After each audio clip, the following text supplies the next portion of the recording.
अस्सलाम वालेकुम गाइस, क्या हाल हैं आपके। आई होप कि आप सब ठीक होंगे। और लास्ट लेक्चर में हमने डिस्कस किया था जेंडर स्टडी का एक इम्पॉर्टेंट टॉपिक जो कि मुख्तारा मई की केस स्टडी थी। और आज का जो हमारा टॉपिक है वो है Malala Yousafzai, case study of Malala Yousafzai. जिस तरह हमने उसके अंदर डिस्कस किया था, इंट्रोडक्शन देखा था, इंसिडेंट को डिस्कस किया था, और फिर हमने response of the state, society and फिर हमने उसको देख लिया था मीडिया का रोल जो कि बड़ा इम्पोर्टेंट है इसके अंदर। तो आज भी हम इसी तरीके से हम इसको देखेंगे क्योंकि केस स्टडी में से ज़्यादा कुछ भी नहीं होता, और फिर अपना जो एनालिसिस होता है एंड पे हम वो उसको डिस्कस करेंगे। तो लेट्स स्टार्ट कि इंट्रोडक्शन ऑफ मलाला यूसुफ़ज़ई क्या है।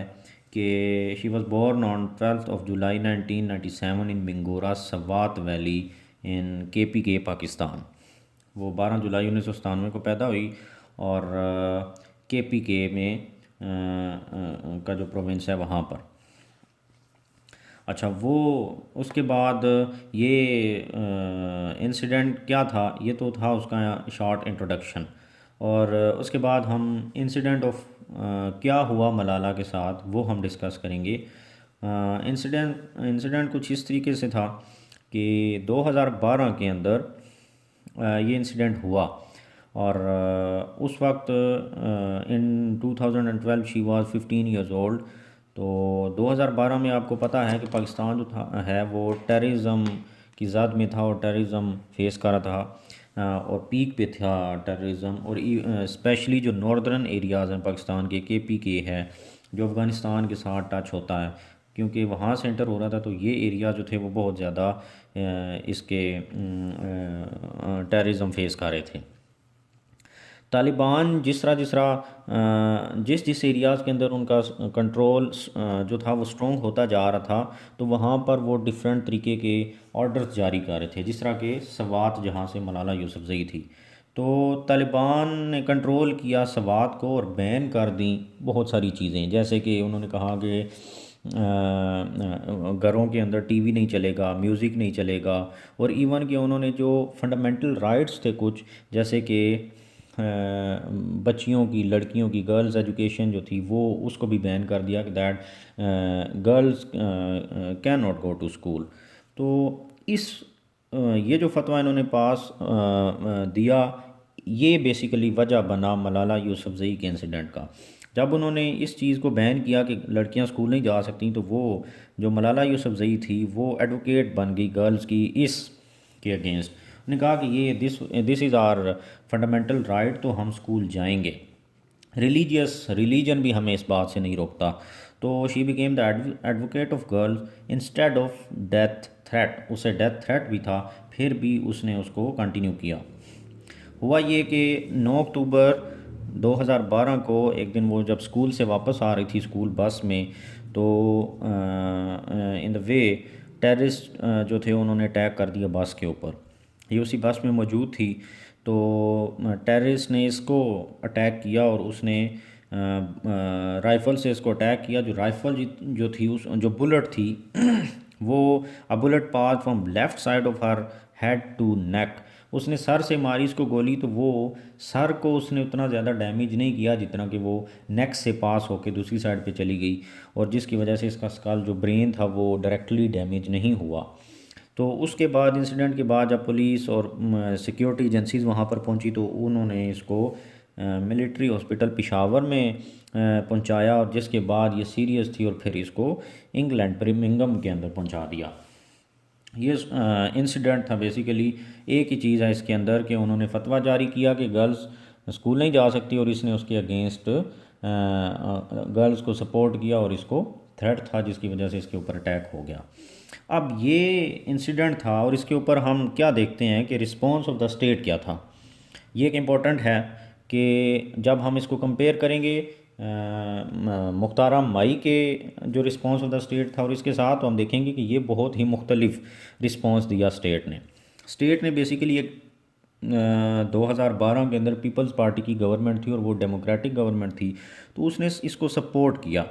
उसने डिफरेंट तरीके के साथ बिहेव किया एज़ कम्पेयर टू मुख्तारा मई या जनरल परवेज़ मुशर्रफ की गवर्नमेंट से।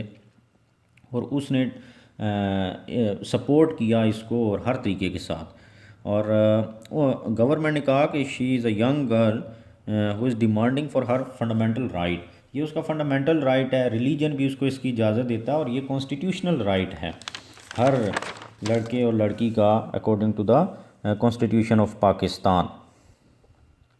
अच्छा, ये कॉन्स्टिट्यूशनल भी और रिलीजियस जब राइट था तो फिर स्टेट ने इसकी वजह से उसको प्रोटेक्ट भी किया और फिर सपोर्ट भी किया। नेशनल और इंटरनेशनल प्राइजेज़ भी मिले इसको, और इवन कि नोबल पीस प्राइज़ जो था वो फिर बाद में इसको मिला।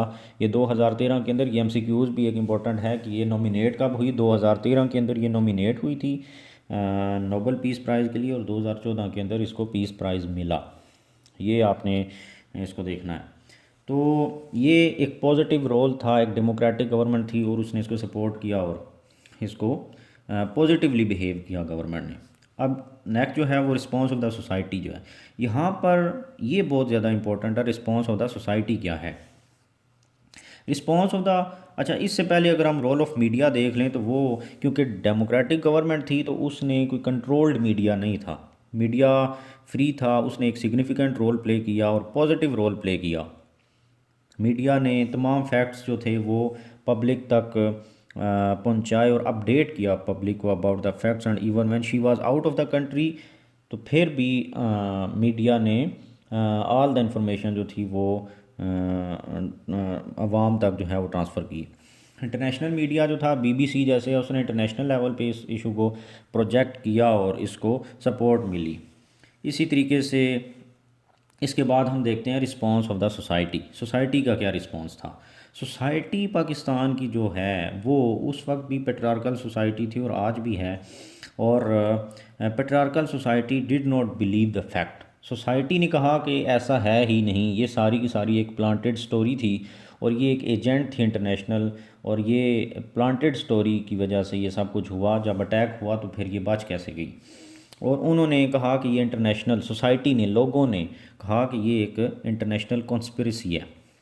How a girl can achieve such a position, because क्योंकि ये गर्ल थी और फिर ये इतनी ज़्यादा फेमस हो गई दुनिया के अंदर जाकर, तो लोगों ने इसको एक्सेप्ट नहीं किया। अच्छा, इवन गर्ल जो थी उन्होंने रिजेक्ट कर दिया इसको विदाउट एनी ग्राउंड।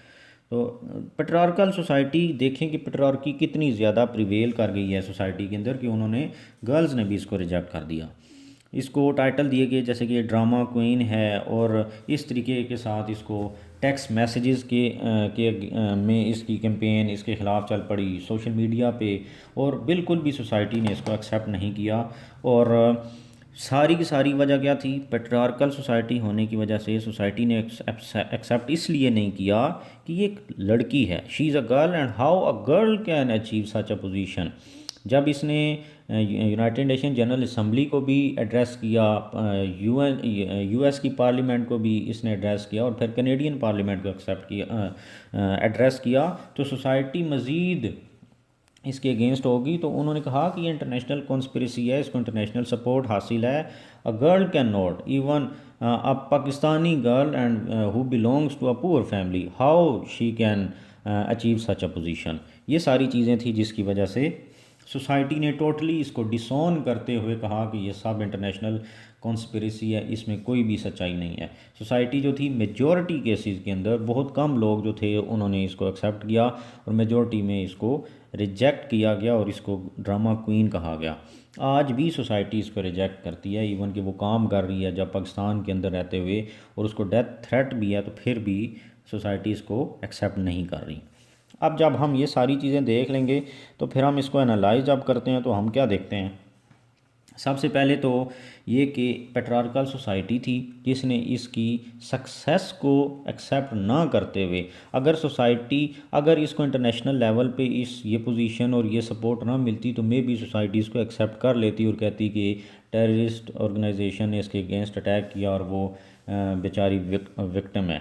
बट क्योंकि उसको इंटरनेशनल सपोर्ट मिल गई और वो इस लेवल पे पहुंच गई, तो उसकी सक्सेस जो है वो सोसाइटी को जो है वो डाइजेस्ट नहीं हो रही और सोसाइटी इसको एक्सेप्ट नहीं कर रही पेट्रियार्की की वजह से, और मेन रीज़न इज़ पेट्रियार्की।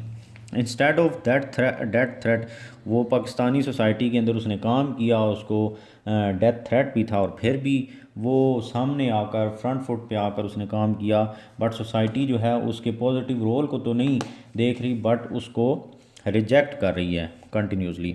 ये पाकिस्तानी सोसाइटी के लिए एक टेस्ट केस बन गया है और गवर्नमेंट और मीडिया के लिए भी है कि नेक्स्ट टाइम अगर इस तरीके का केस होता है तो how they are suppose to behave. Society का हमने बात कर ली कि उसने डिसऑन कर दिया, एक नेगेटिव रोल प्ले किया, और इवन आज जब वो पाकिस्तान के अंदर है और उसको वो काम कर रही है गर्ल्स के एम्पावरमेंट के लिए और उनकी एजुकेशन के लिए, तो फिर भी सोसाइटी उसको रिजेक्ट करती है सोशल मीडिया के ऊपर। और इवन कि मीडिया अभी भी उसको सपोर्ट कर रहा है और ऑल द जो न्यू डेवलपमेंट्स होती हैं उनको हाईलाइट करता है, बट सोसाइटी का नेगेटिव रोल है आज भी। अब even she is still target but working for Pakistani girls, वो काम कर रही है अपना जो उसने कहा। और फिर 2017 के अंदर इसको 2017 में एंटोनियो गुटरेस जो कि सेक्रेटरी जनरल हैं यूएन जनरल असम्बली के, उन्होंने मलाला यूसुफजई को यूएन मैसेंजर ऑफ पीस जो है अपॉइंट किया। और ये सारा उसकी अचीवमेंट्स थी। तो एनालिसिस क्या है कि उसको डेथ थ्रेट भी था फिर भी उसने काम किया। और फिर क्या हुआ कि क्योंकि वो लड़की थी एक सोसाइटी के अंदर जो पेट्रियार्कल सोसाइटी है जहाँ पर पेट्रियार्की प्रिवेल करती है, अगर लड़का होता वो ये सारा कुछ अचीव करता तो सोसाइटी उसको सपोर्ट करती। बिकॉज ये शी वॉज अ गर्ल तो सोसाइटी उसको रिजेक्ट करती है just because of her gender. तो ये सोसाइटी इसमें हमने जो एनालिसिस करना है वो मेजर हमारा जो फोकस है वो पेट्रियार्की के ऊपर ही है कि पेट्रियार्की जो है वो लड़की बिकॉज शी इज़ गर्ल तो वो उसको एक्सेप्ट नहीं कर पा रही। और फिर डिफरेंट जो उसने अचीवमेंट्स की वो उसकी हम हाईलाइट कर देंगे अपने एनालिसिस के अंदर। और इस तरीके से हमने अपना क्वेश्चन करना है। अगर इसके ऊपर सवाल आ जाएगा आमतौर पर तो 10 नंबर का नोट ही वो पूछता है, अगर इसके ऊपर पूछे अगर आप वो बड़ा एक क्वेश्चन पूछ लेता है तो उसके अंदर हमने हर पर्सपेक्टिव से देख लिया तो हम हर तरीके से आप इस क्वेश्चन को सॉल्व कर सकते हैं। मेरी हेडिंग जो हैं वो आप इसको देखेंगे डिफरेंट वीडियोस के अंदर लोगों ने डिफरेंट तरीके की हेडिंग्स दी हैं, लेकिन उसका जो मेन है वो क्रक्स है वो यही है। मैंने एकेडमी के अंदर तैयारी की और आप और इसी तरीके से जो है वो टीचर्स पढ़ाते हैं और यही वही नोट्स हैं जो मैंने वहाँ से पढ़ा और हर पर्सपेक्टिव से बंदा क्वेश्चन जो है वो इसको सॉल्व कर सकता है। अगर आपको वीडियो पसंद आए तो आप इसको सब्सक्राइब करें और नेक्स्ट लेक्चर के अंदर हम नेक्स्ट केस स्टडी जो है शर्मीन उबैद चिनॉय की उसको डिस्कस करेंगे। Thank you very much.